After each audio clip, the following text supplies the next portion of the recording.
전국이 코로나19로 몸살을 앓고 있습니다. 그래서 우리가 모여서 예배를 드릴 수 없지만 이럴 때일수록 더 우리가 온전한 예배자로 또 각 가정에서 처한 곳에서 힘쓸 수 있기를 바랍니다. 여러분, 오늘은 3.1절입니다. 말씀을 준비하는데 3.1절을 생각하고 또 지금의 상황을 생각하다가 시 한 편이 떠올랐습니다. 아마 여러분도 이 시를 들으면 그 시 이렇게 다 아실 텐데요. 이상화님의 빼앗긴 들에도 봄은 오는가 라는 시입니다. 이렇게 시작하죠. 지금은 남의 땅 빼앗긴 들에도 봄은 오는가. 나는 온몸에 햇살을 받고 푸른 하늘 푸른 들이 맞붙은 곳으로 가르마 같은 논길을 따라 꿈속을 가듯 걸어만 간다. 입술을 담은 하늘아 들아 내 맘에는 나 혼자 온 것 같지를 않구나. 내가 끌었느냐 누가 부르더냐 답답하라 말을 해다오.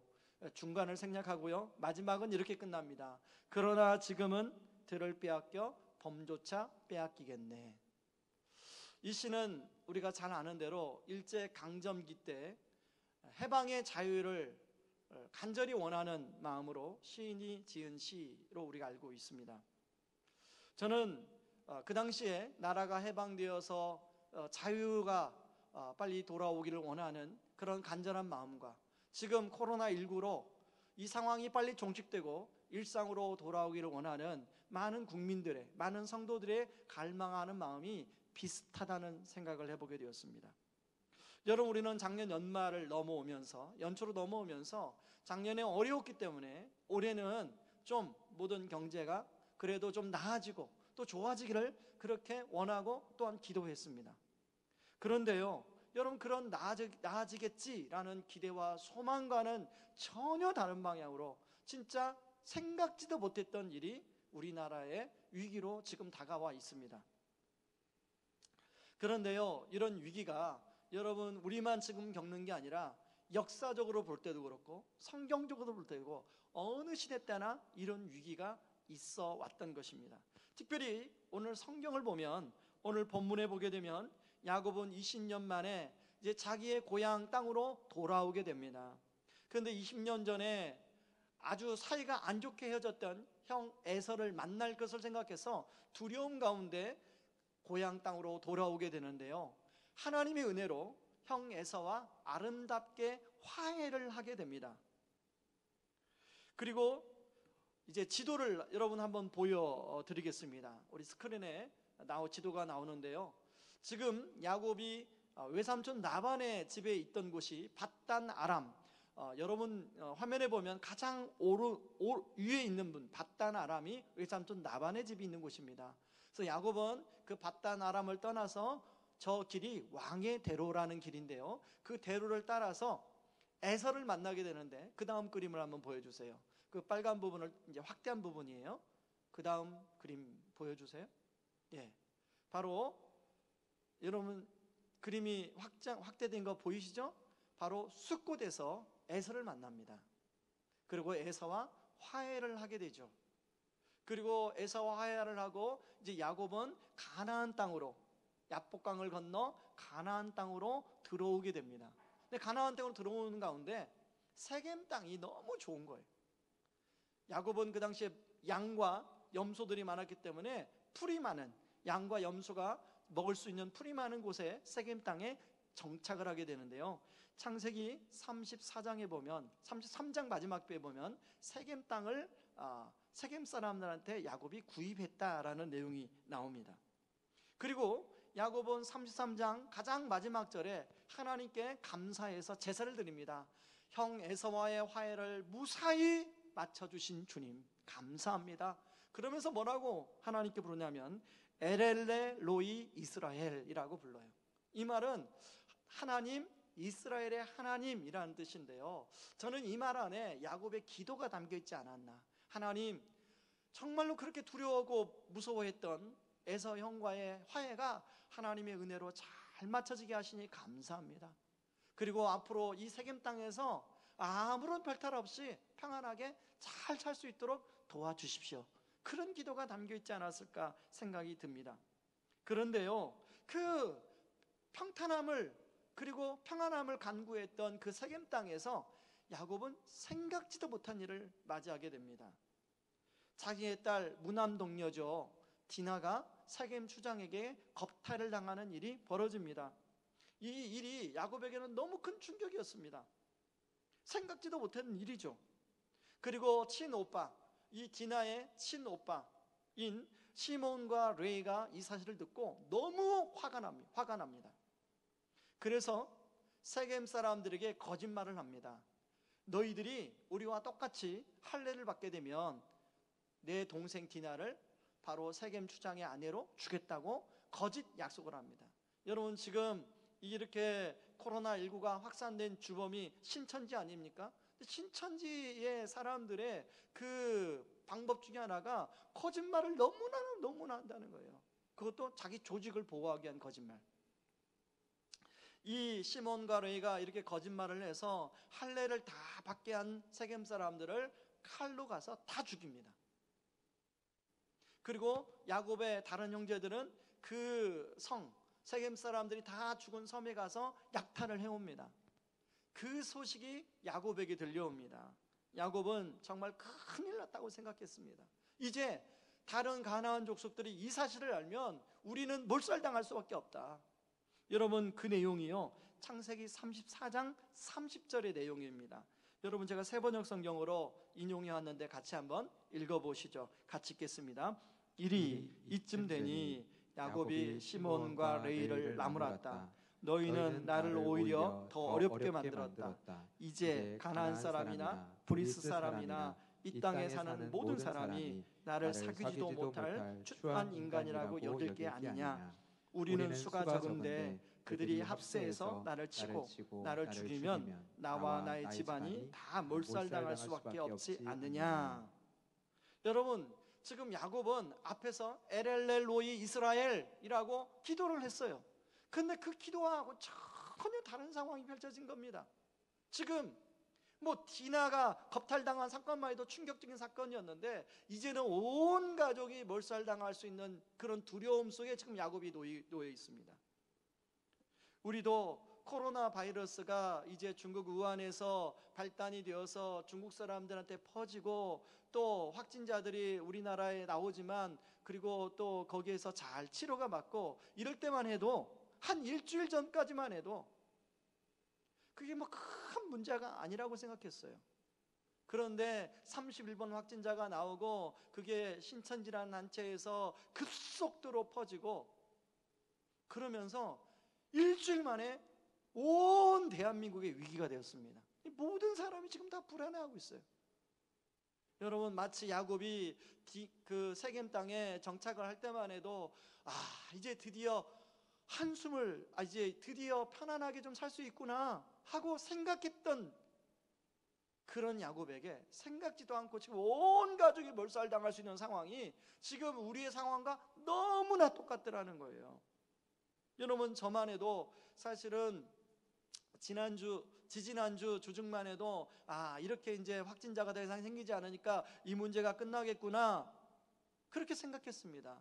그런데요, 갑자기 확진자가 드러나면서 지난주 갑자기 임시당일을 열어서 온라인 가족 예배를 결정하고 월요일 날 제가 집에 있는데 하나님, 이런 상황을 통해서 우리에게 말씀하시려고 하는 것이 무엇입니까?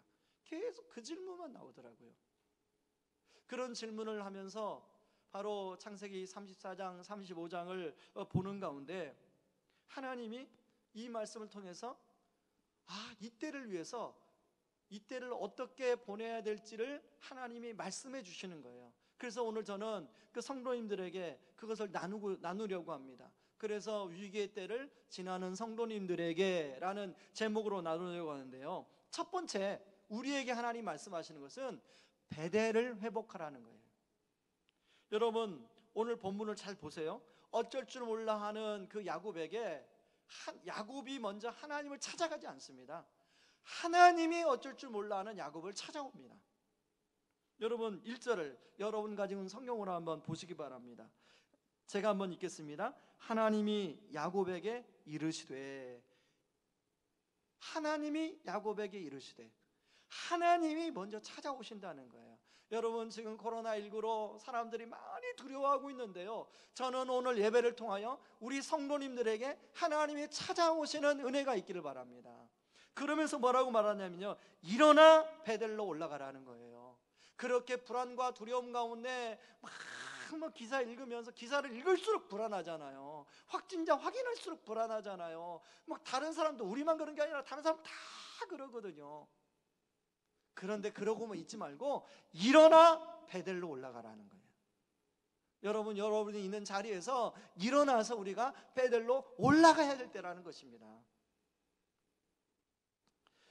여러분, 이 베델은요, 창세기 28장에서 형 에서를 피해서 외삼촌 라반의 집으로 갈 때 하나님이 야곱을 처음으로 만난 장소가 베델입니다.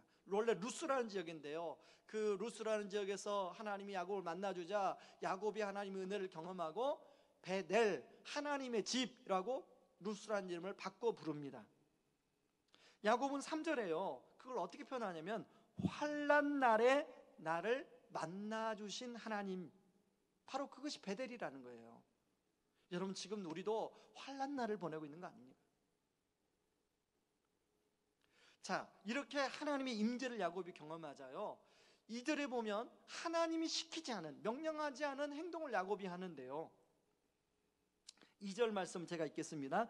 야곱이 이에 자기 집안 사람과 자기와 함께한 모든 자에게 이르되 너희 중에 있는 이방 신상들을 버리고 자신을 정결하게 하고 너희들의 의복을 바꾸어 입으라. 야곱은 하나님의 임재가 임하면요, 야곱뿐만 아니라 여러분, 베드로도 그렇습니다. 베드로 그 배에 예수님이 타고 하나님의 임재를 경험하자 베드로가 뭐라고 고백하냐면 주여 나는 죄인이로소이다. 여러분, 우리가, 이사야가 그 성전에 하나님의 임재가 임하자 하나님이여 나는 망하게 되었도다. 여러분, 우리가 하나님의 임재가 경험하면요, 우리는 회개를 굳이 해라 하지 않더라도 자연스럽게 회개해야 합니다. 왜? 그 하나님의 거룩하신 임재 앞에 우리가 우리 안에 있는 부끄러움을 감출 수가 없는 거예요. 여러분, 저는 여러분 안에, 우리 안에 하나님의 임재가 온전히 임함으로 하나님과 거리낌이 되는 것, 저는 뭔지 몰라요. 그러나 각자는 그건 하나님과의 관계 속에서 알아요. 그것들을 이제 야곱이 이야기하자 그 야곱의 가족들이 아무도 군소리하지 않고 그것들을 다 가져옵니다. 여러분, 창세기 31장에 가보면요, 그 라헬이 그 아버지 집에 나오면서 드라빔을 훔쳐가지고 옵니다. 그 드라빔이 뭐냐면 조그만 인형이에요, 인형. 근데 그 당시에 드라빔, 그 당시에 사람들의 신관에서는 그 드라빔이 자기를 지켜주고 자기 집안을 지켜준다고 믿었어요. 그 드라빔이 자기 안전을 보장해준다고 믿었어요. 여러분, 우리가 지금 우리 안전을 보장해주는 게 뭐라고 믿고 있습니까? 우리 현대인들이 믿고 있는 건 무엇입니까? 그게 우리의 드라빔인 거죠. 하나님보다 우리가 더 의지하고 있는 것, 그게 우리의 드라빔인 거죠. 하나님보다 더 기뻐하는 것. 여러분, 칼빈이 그런 것처럼 우리는 모두가 예배하는 존재입니다. 예수를 믿거나 예수를 믿지 않거나 다 예배하는 존재예요. 여러분, 신천지 예배 안 합니까? 신천지는 이만희를 예배해요. 우리는 예배하는 존재입니다. 그런가 하면 축구 경기장에서는 예배합니다. 열광해요. 뭘 예배합니까? 축구 경기를 보면서 열광해요. 우리는 예배하는 존재예요. 여러분, 우리는 무엇을 예배합니까? 하나님의 임재가 임하면 우리가 그동안에 예배했던, 우리가 거추장했던, 우리가 드라마를 통하여 나의 안위를 추구하고, 물론 드라마도 가끔 봐야겠지만 지나친 거 말은 지나친 거, 그런가 하면 과도한 취미 생활을 통하여 내가 하나님 대신에 거기서 기쁨을 얻으려고 하는 것들, 거리낌 되는 것들을 다 상수리 나무 아래 묻어버립니다. 여러분, 제가 여기 말씀을 잘 보니까요, 이스라엘 모든 가족이 그랬는데 모든 가족이 그 상황 속에서 야곱의 그 말이 하나님의 말씀처럼 들렸던 거예요. 그러니까 아무도 거기에 반대하지 않고 다 가져옵니다. 그런 우상 신상들만 가져오는 것이 아니라 여기 보니까 금귀고리를 가져오는데요, 이 금귀고리는 그 출애굽기에 보면 송아지 우상을 만들 때 쓰는 재료예요. 이게 무슨 말이냐면 아주 우상의 근거가 되는 것을 다 상수리 하나 나무 아래 묻어버렸다는 거예요. 그럼 우리가 해야 할 일은 뭐냐? 우리가 하나님 앞에 방해되는, 조금이라도 방해되는 거 있다면 상수리 나무 안에 묻어야 된다. 여러분, 예배는 다른 거 아니에요. 하나님의 거룩하신 임재를 내가 경험하는 거예요. 내가 누리는 거예요. 그러면 여러분, 우리는 예를 들면요, 우리가 아주 높은 지위에 있는 사람을 만나면 굉장히 쫄잖아요. 그런 거와 똑같은 겁니다. 가장 높으신 하나님을 만나게 되면 우리가 위축될 수밖에, 그 앞에서 우리의 부끄러움이 다 드러날 수밖에 없는 거예요. 그게 예배인 겁니다. 그게 예배인 겁니다. 비록 지금 사상상 온라인 예배를 드리지만 여러분이 드리는 그 예배의 장소에서 그런 하나님의 임재가 임하기를 바랍니다. 여러분, 그 결과, 자, 그렇게 상수리 나무 아래 모든 것을 묻어버린 결과, 여러분 5절 말씀을 한번 보세요. 5절 말씀, 5절 말씀을 같이 한번 읽겠습니다. 그들이 떠났으나 하나님이 그 사면골들로 크게 두려워하게 하셨으므로 야곱의 아들들을 추격하는 자가 없었더라. 여러분, 야곱이 그 전까지 뭐가 두려웠습니까? 가나안 사람들, 다른 사람들이 이제 우리를 몰살하겠구나, 그게 너무 두려웠던 거 아니에요. 그런데 베델을 회복하거나, 베델로, 아직 베델에 가서 제사를 드린 게 아니에요. 베델로 향하여 발걸음을 떼자 하나님이 보호하신 거예요. 여러분, 순종은 다른 게 아니에요. 순종은 우리가 발걸음을 하나 떼는 게 순종입니다. 나는 그 일을 못해요 목사님, 그게 아니에요. 그냥 하나님께로 내 의지의 발걸음을 하나 떼는 게 그게 순종이에요. 그때부터 하나님은 10걸음 떼서 우리를 인도해 주시는 거예요. 우리를 보호해 주시는 거예요. 저와 여러분이 베델을 회복하고자 의지의 발걸음을 하면 떼는 순간 하나님은 우리를 보호해 주는 줄 믿으시기 바랍니다. 여러분, 우리가 회복해야 할 베델은 무엇입니까? 그동안 우리가 드렸던 예배의 태도와 자세를 한번 꼼꼼히 생각해 보세요. 혹시나 봉사하는 분들, 하나님 예배를 어떻게 드렸는지 생각해 보세요. 혹시 내가 봉사하는 것, 봉사하면서 예배로 그냥 드리지 않았나? 저도 예전에 안내 봉사도 하고 주차 봉사도 했지만요, 그게 예배가 잘 안 돼요. 그래서 드리는 예배, 봉사하는 예배를 따로 분리해서 드렸어요. 여러분, 이번 시간에, 이번 기회에 우리 예배가 점검이 됐으면 좋겠습니다. 그런가 하면 여러분, 토요일날 늦게까지 뭐 여러분이 할 거 다 하고, 뭐 하는지 모르겠지만 뭘 할 거 다 하고 주일날 와서 조는 것을 너무 당연하게 생각하는 거, 그거 우리가 생각해 봐야 됩니다. 생각해 봐야 돼요. 지금 이 시간에도 온라인으로 예배 드리는 장소, 어떤 분들은 진지하게 정말로 집중해서 예배를 드릴 거예요. 그러나 어떤 분들은 우리 집에서 드리니까 뭐 마치 TV나 드라마 보는 것처럼 그렇게 예배를 드리시면 안 된다는 거예요. 여러분, 주일날 우리 늦게 오는 거 너무 당연하게 생각하는 거예요. 너무 자기 합리화하는 거 아니에요? 나는 뭐 어쩔 수 없었어. 물론 어쩔 수 없는 상황이 있는 거 저도 합니다. 그리고 있을 수 있습니다. 그러나 우리가 그 어쩔 수 없는 상황 속에서 우리가 신령과 진정으로 하나님을 찾는 마음, 그것이 우리의 베델이라는 거예요. 지금은 이제 온라인으로 드려요. 언제까지 온라인으로 드릴지, 우리가 이 상황을 지켜보고 더 연장할지 모릅니다. 그러나 이제 이 상황이 끝나고, 온라인의 상황이 끝나고 오프라인으로 우리가 이제 정말로 이 자리에서 모여서 예배 드릴 때 더 우리가 그 예배를 사모해야 돼요. 여러분은 어른들뿐만 아니라 우리 자녀들, 가족들 지금 같이 예배 드리는데 우리 자녀들에게도 예배가 얼마나 중요한가를 가르쳐 줘야 돼요.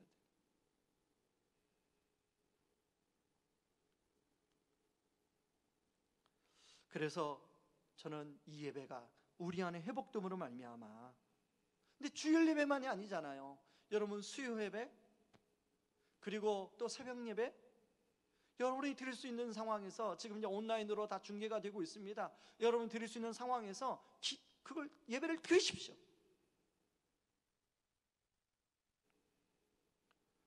그런가 하면요, 지난주 월요일 날 제가 이 말씀을 묵상하고 이제 기도하는 가운데, 이번 이런 상황일수록 우리 성도님들과 우리가 더 하나님께로 가까이 나아가는 시간이 되면 좋겠다, 이런 마음이 드는 거예요. 그래서 제가 교역자들한테 긴급하게 연락을 했어요. 내일 우리 아침에 경건의 시간하고 교역자 회의를 할 텐데 그 전까지 어떻게 하면 이 상황에서 우리 성도님들도 잘 섬길 수 있을까를 아이디어를 생각해 와보자.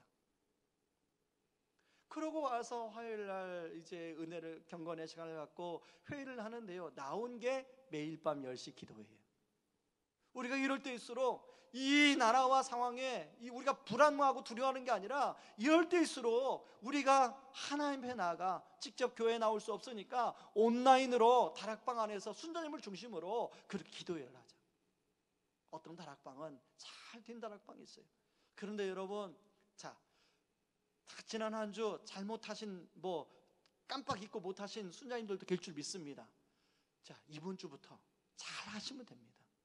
이번 주부터 잘 하시면 돼요. 우리 하나님은 지난 거 잘 그렇게 기억하지 않으세요. 지금부터 잘 하시면 됩니다. 이번 주부터 또 오늘 저녁도 온라인 기도가 있거든요. 오늘 저녁부터 우리가 참여해서 새벽 예배 말씀이 이제 한 10분 정도 올라갑니다. 새벽 예배 말씀 10분 정도 그 올라간 거 mp3 올라간 거 들으시고, 그리고 한 10분 정도는 또 기도문 올라갑니다. 기도문 들으시고 한 10분 정도는 가족들하고 아니면 남편과 아내, 그리고 오늘 하루 있었던 감사의 제목을 나누세요. 그리고 마지막은 그게 남편과 아내라면 거기서 이제 다락방 안에서 또 카톡으로 감사의 제목을 카톡에 올리십시오. 나는 오늘 기도하면서 이런 면이 참 감사했다. 그러면요, 여러분이 혼자서 카톡으로 하지만 다락방 안에서 아직 누군지는 또 못 만나신 분도 계시겠지만 그 다락방 안에서 온라인의 진실한 거기서 교제가 성령의 교통하시는 교제가 일어날 줄 믿습니다. 여러분, 국가적 안보의 상황에 데프콘이라는 단어를 쓰죠. 데프콘, 평상시는 데프콘 5, 4 이러다가요, 이제 그 위기가 지속되면 3, 2, 그리고 전쟁이 이제 발발하게 되면 1, 1입니다. 데프콘 1. 제가 지금의 영적으로 이게 생각하면 데프콘 3나 2 상황이에요. 지금 우리가 기도해야 할 때요. 여러분, 우리가 이럴 때일수록 더 기도함으로 이 위기가 잘 지나갈 수 있기를 주님의 이름으로 축원합니다. 그런가 하면요, 두 번째 우리가 회복해야 할 게 있다면 이스라엘 회복이라는 것입니다. 여러분, 오늘 본문 말씀에 보면 야곱의 위기의 상황은 7절로 상황이 종료가 됩니다.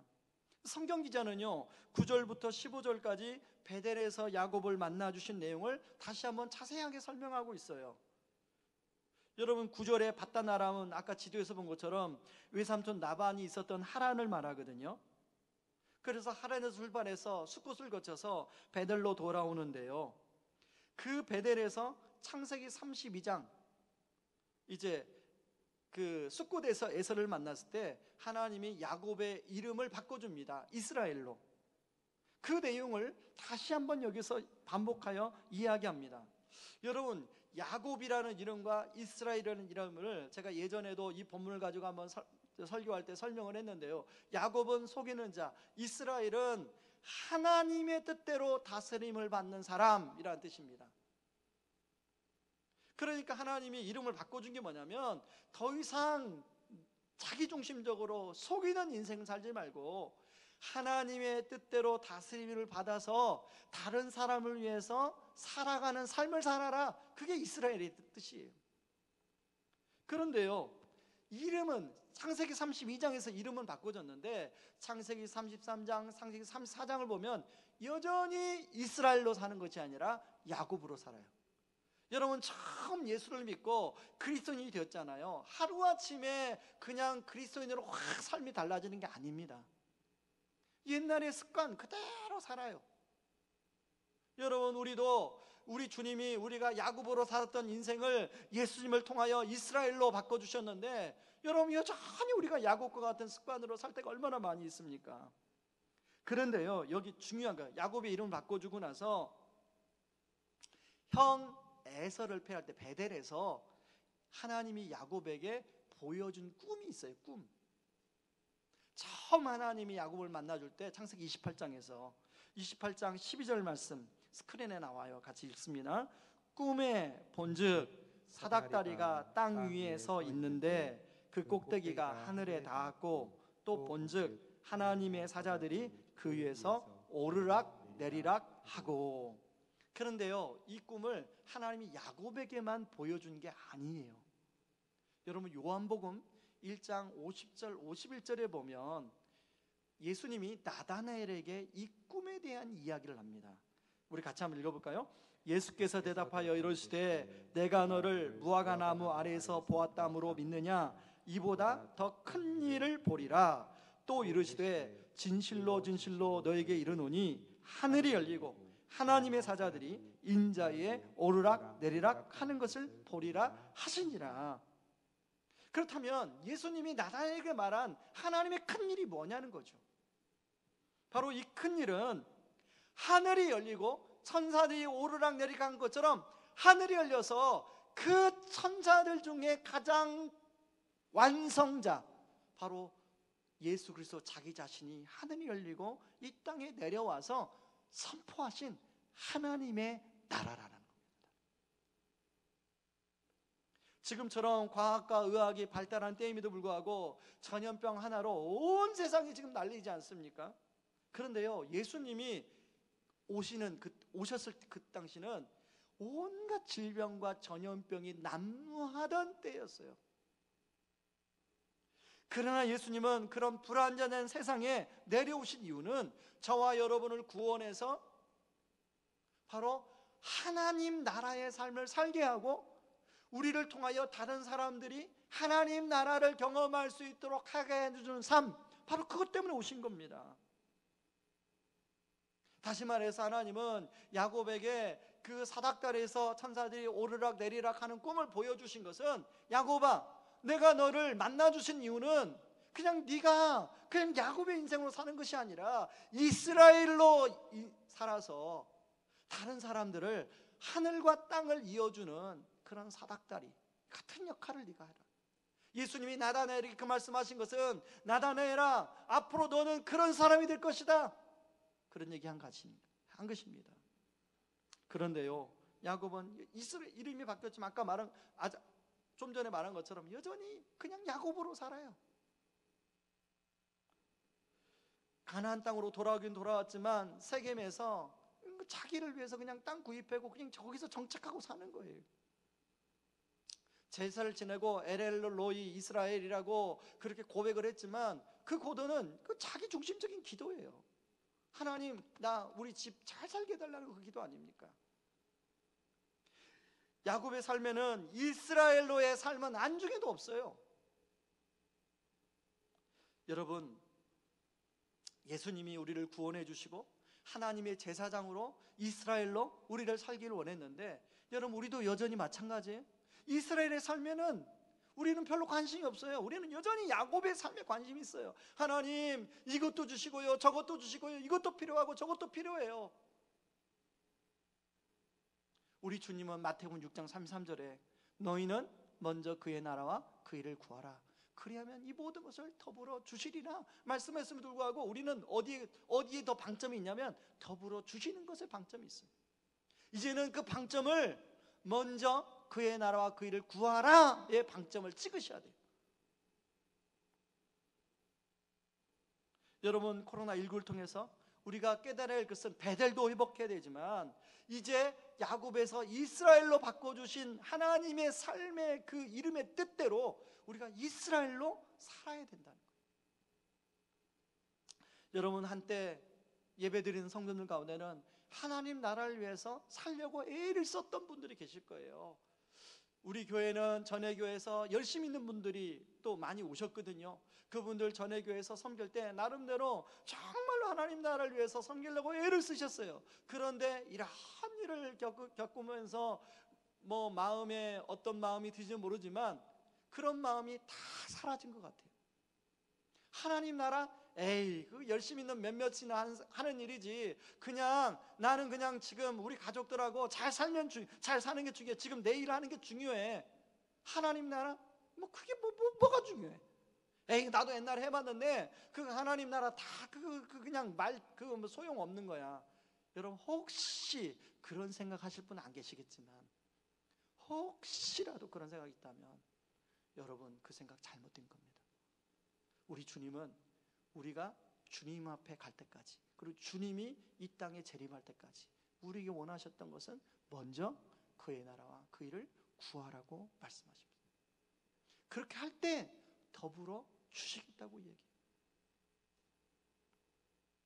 여러분, 코로나19로 사람들이 불안해하는 이유가 무엇입니까? 생명의 소중함 때문에 그렇습니다. 그런데 여러분, 하나님도 예수님의 생명이 소중하지 않았을까요? 하나님도 하나님 자신의 생명이 소중하지 않았을까요? 자신의 아들을 그 위험한 세상에 내려보내는 게, 이미 어떤 일을 당할지 다 알고 계시잖아요. 내려보는 게 쉽지 않았으셨을 거예요. 많은 의료진들이 그렇게 자원해서 대구로 가고, 또 어떤 의료진들은 문을 닫고 대구에 가서 봉사하고, 이런 그 결정이 쉽지 않은 결정이에요. 우리가 딱 봐도 알잖아요. 여러분, 그렇게 해서 얻어진 구원이 저와 여러분의 구원인 거죠. 신천지 사람들, 내가 이번에, 저도 신천지 알았지만 이번에 너무 자세하게 알게 되었습니다. 신천지에서 그렇게 내놓은 글들을 보니까요, 제가 목사지만 저도 혹할 것 같아요. 너무 기독교가 똑같아요. 우리하고 너무 똑같아요. 하나님, 예수님, 하나님의 사랑, 예수님의 사랑을 전하자, 그리고 하나님이 우리와 도와주신다, 예수님이 우리와 도와주신다. 너무너무 똑같아요. 너무너무 비싼 게. 그래서 위장교회에 속게 돼 있겠더라고요. 그런데 여러분, 제가 최근에 한 직장인, 우리 교회 성도는 아닌데 한 직장인 청년을 만나게 됐습니다. 자기 상관이 안 믿는 사람인데 그 교회를 다니는 이 청년을 향해서, 너 그 신천지 같은 그런 교회, 아예 신천지와 교회를 똑같이 보더라는 거예요. 여러분, 그 청년만 그렇습니까? 우리 성도님들, 직장생활 성도님들 아마 그런 얘기를 많이 들었을 거예요. 그런데 한 가지, 제가 그 청년한테 대답해 준 거예요. 그 상관한테 가서 잘 설명해 드려라. 신천지는 이만이라, 그리고 신천지 지도부라는 부와 권력을 위해서 존재하는 집단이다. 그러나 우리 기독교는 예수님이 우리에게 허락하신 풍성한 삶을 통하여 사람들에게 풍성한 삶을 살도록 도와주기 위해서 존재하는 곳이다. 그게 다르다. 여러분, 신천지가 자기 조직을 위해서 거짓말하는 것도 그런 거 아닙니까? 풍성한 삶에는 관심이 없어요. 신천지 그냥 자기 조직하고 조직을 지키는 게 그렇게 중요한 거 아닙니까? 왜 우리가 온라인 예배로 드리는 겁니까 지금? 사실은 교회가 온라인 예배 결정하는 거 쉬운 일이 아닙니다. 그런데 온라인 예배로 드리는 이유는 우리만 풍성한 삶을 사는 게 아니라 이 지역사회와 우리는 특별히 학교에 속해 있기 때문에 학생들에게 풍성한 삶을 살기 위해서 우리가 존재하는데, 그 통로가 되기 위해서 우리가 그렇게 결정한 거 아닙니까? 여러분, 풍성한 삶, 이게 잘 뭔지 모르죠? 제가 그림 하나를 가지고 좀 설명하려고 합니다. 그림 하나 보여주세요. 여러분, 이 그림 하나에 풍성한 삶, 이게 다 담겨져 있는데요, 첫째는 예수님을 통하여 나와 하나님과의 관계 회복입니다. 예수님을 통하여 하나님과 나와 관계가 회복이 되면 하나님과의 막힌 담이 무너지고 하나님을 나의 삶의 참 주인으로 모시게 됩니다. 예전에는 내가 주인이었는데, 내가 모든 걸 결정했는데, 내 마음대로 했는데, 이제 주인이신 하나님을 따르게 됩니다. 그리고 하나님과의 관계 회복이 이루어지면 우리는 하나님의 자녀가 됩니다. 그리고 하나님의 자녀가 되면 하나님과 교제하게 되어 있죠. 그리고 하나님의 성품을 닮아가기 시작해요. 그런가 하면 그렇게 되면 두 번째 일어나는 일이 있는데요, 바로 나와 나 자신과의 관계가 회복이 됩니다. 예수님과 하나님을 통하여 나 자신이라는 존재를 이제 하나님의 눈으로, 예수님의 눈으로 보게 되어 있습니다. 예수님의 십자가의 사랑이 나의 자아 정체성으로 자리 잡게 됩니다. 그 전까지는 다른 사람이 보는 시선, 그리고 세상이 보는 가치가 나의 정체성에 영향을 미쳐서 때로는 우월했다가 때로는 열등감에 빠졌다가 그랬다면, 이제는 예수님을 통하여 건강한 자아를 발견하게 됩니다. 그래서 자아 존중감이 건강하게 회복되는 거예요. 그런가 하면 세 번째, 이렇게 자아 존중감이 건강하게 회복이 되면요, 건강한 자아가 형성이 되는데, 건강한 자아가 형성이 되면 다른 사람과 대할 때 인격적으로 건강한 관계로 대할 수가 있는 거예요. 다른 사람을 진실하게 대할 수 있는 준비가 되는 겁니다.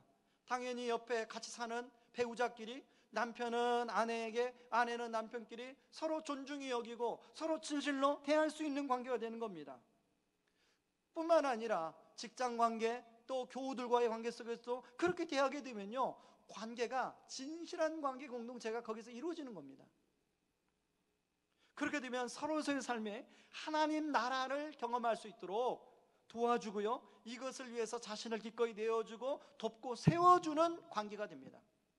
그런가 하면 마지막에 그것도 되면 세상과의 관계가 회복이 되는데요, 세상을 바라보는 눈이 달라집니다.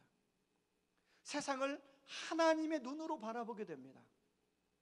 이전에는 이 세상에서 어떻게 하면 내가 경쟁에서 살아남을 수 있을까, 내가 생존할 수 있을까, 그렇게 세상을 봤다면, 하나님의 눈으로 이 세상은 여전히 고통받고 있는 세상, 이 세상을 어떻게 회복시킬 수 있을까가 이게 하나님의 마음 아닙니까? 그런 눈으로 세상을 바라보게 돼 있는 거죠. 그러면 내가 어떻게 하나님이 나에게 주신 달란트로, 또 나에게 주신 여러 가지 것들로 이 세상을 어떻게 섬길 수 있을까를 고민하게 됩니다. 그리고 이 세상의 고통에 참여해서 그 한 부분이라도 나를 통하여 하나님이 일하시고 회복시킬 수 있는 간절한 소망을 갖게 되는 것입니다. 바로 이것이 주님이 원하시는 풍성한 삶입니다. 내가 온 것은 양으로 생명을 얻게 하고 더 풍성하게 하리라 말씀하신 바로 그 풍성한 삶입니다. 바로 주님이 원하시는 하나님 나라의 삶입니다. 우리가 회복해야 될 이스라엘의 모습입니다. 여러분, 이런 실천을 하고 있는 영상을 제가 오늘 준비했습니다. 잠깐 영상을 한번 보시죠.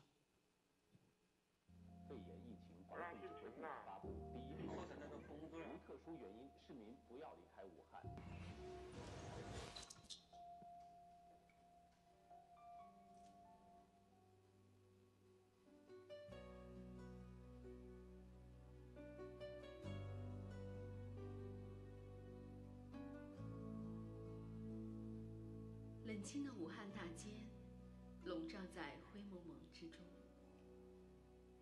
直到那抹亮丽的黄色出现。他们不是医生，他们不是警察，我们叫不出他们的名字。厚重的防护服阻碍着，使我们看不清他们的脸庞。从来都没有想过，口罩有一天会成为武汉的救命稻草。哪里有口罩，哪里就有希望。此时，待在家中是最安全的保命方式，却偏偏有这一抹黄，执着地出现在病毒蔓延的大街上。他们是平凡的不能再平凡的普通人，没有后方提供保障，没有厂家提供物资，只是因为心中那股坚定的信仰，自发地给路人免费送口罩。所有从他们手中递过爱心口罩的人，也许都听过一句话，叫“上帝爱你”。一时间，所有的人都知道了，他们有个共同的名字，叫基督徒。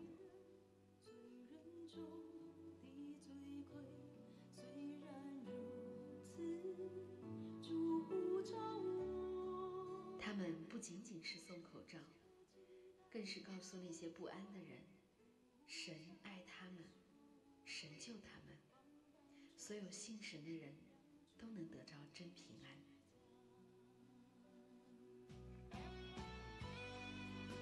许多人认为，口罩难求的时期里，如果能免费发放一天，已经是奇迹了。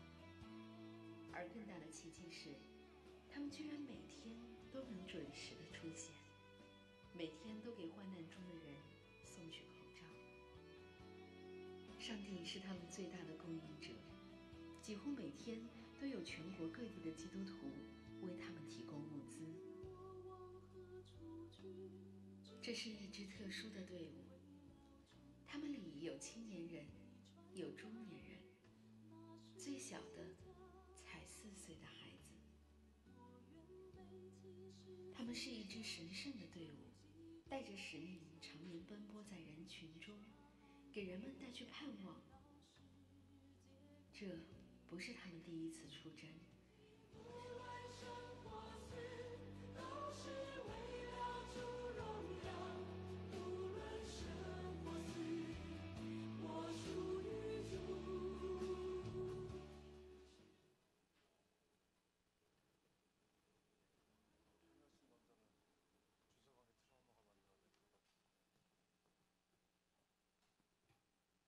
여러분, 저는 월요일 날 기도하고 화요일 날 또 교육자들하고 나누는 가운데 아주 좋은 인사이트를 얻게 되었습니다. 코로나19로 지금 다들 힘들지만 그 가운데 가장 어렵고 힘든 분들이 선별진료소에서 일하는 의료진들 또 공무원들이라고 하는 얘기를 들었습니다. 그리고 또 특별히 직장인분들도 어렵지만 자영업하는 분들 어렵다고 얘기를 들었습니다.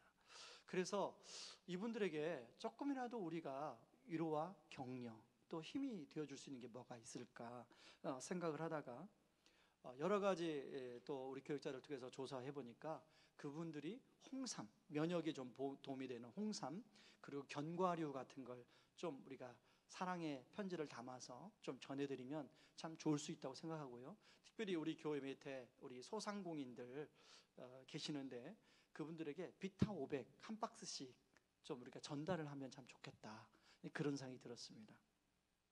여러분, 이것을 위해서 사실 우리 지금 모든 가정 경제가 어렵습니다. 그렇지만 우리가 십시일반 온 가족이 아이들까지 조금이라도 함께 참여하는 게 저는 중요하다고 생각해요. 그래서 이것을 코로나 헌금이라고 이름을 좀 정해봤습니다. 그래서 여러분들이 교회에 헌금 보낼 때요, 이렇게 구분을 잘 해서 보내셔야 됩니다. 주정 헌금, 11조, 감사 헌금, 그리고 또 코로나 헌금. 너무 무리하지는 마시기 바랍니다. 저는 그냥 그 액수가 적어도 좋습니다. 그냥 우리의 마음을 담아서 그분들에게 전해드리고 격려하고 싶은데요. 조사해 보니까 의왕에 의왕보건소가 있고요, 안양에 몇 군데 보건소가 있고 한림대병원 그리고 안양샘병원, 지샘병원에 선별진료소가 운영이 되고 있습니다. 그분들에게 우리가 그런 사랑을 담아서 이럴 때일수록 격려하게 되면 그분들도 조금이라도 힘이 됩니다. 그래서 제가 이제 제 지인을 통해서 그 병원에 있는 지인을 통해서 이렇게 물어봤어요. 우리가 이런 걸 하려고 합니다. 그랬더니 그 지인은 대전에 있거든요. 우리 병원도 좀 보내달라고.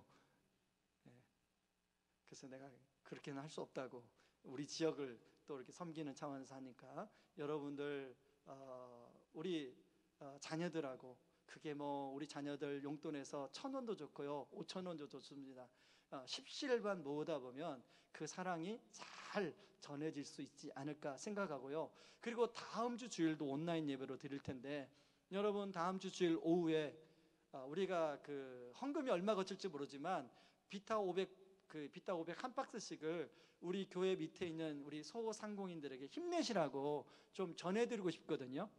근데 그걸 좀 우리 성도님들이 시간이 되시는 분들은 교회에 오셔서 교회 1시 반까지 교회에 오셔서 우리가 조금 전해드리고 아마 금방 전해드릴 수 있을 것 같습니다. 우리가 이제 비타 500은 구입을 해놓을 테니까요, 전해드리고 성도님들 자원하는 분들이 마스크 쓰시고 그렇게 오셔서 또 함께 그렇게 하실 수 있으면 좋겠습니다. 이 시간에 같이 우리 찬양하고 기도하기를 원합니다.